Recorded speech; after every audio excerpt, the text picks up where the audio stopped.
હર હર મહાદેવ, કેમ છો બધા મજામાં? તો આજે આપણે એક સુપરસ્ટાર એવા આપણે નીતિન કુમાર સાથે આપણે ઊભા છીએ, તો આપણે એમની સાથે વાત કરીએ. કેવું છે સાહેબ? બસ આનંદ, મજા, સુખમાં છું.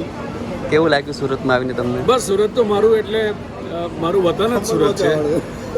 સુરત મારું વતન જ કહેવાય, પણ રહેવાનું અને મારો જન્મ મારો મુંબઈમાં, એટલે વારંવાર જ્યારે મારે સુરત આવવાનું થાય ત્યારે ઘણા બધા સગાઓને મળવાનું થાય, તમારા જેવા મિત્રોને મળવાનું થાય, એટલે આનંદ છે. Thank you.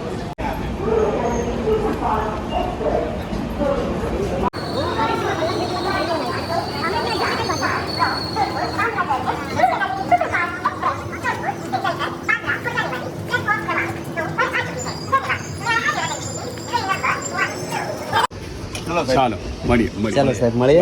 મળીએ. ખૂબ આનંદ આવ્યો છે તમને મળીને. મને પણ તમારા જેવા વ્યક્તિનો મળીને એમ થાય કે યાર, સેવા કાર્ય કેટલું અદ્ભુત કાર્ય તો મને આમ મરે છે, અમને સમજણ ઈશ્વરે આપી છે. ઈશ્વર આવી સમજણ બધાને થેન્ક યુ. આવો. ચાલો આપણે આવી જ રીતે મળતા રહીશું અવારનવાર. જ્યારે પણ આવો ત્યારે મળજો અમને ચોક્કસથી. મળીએ. ચાલો.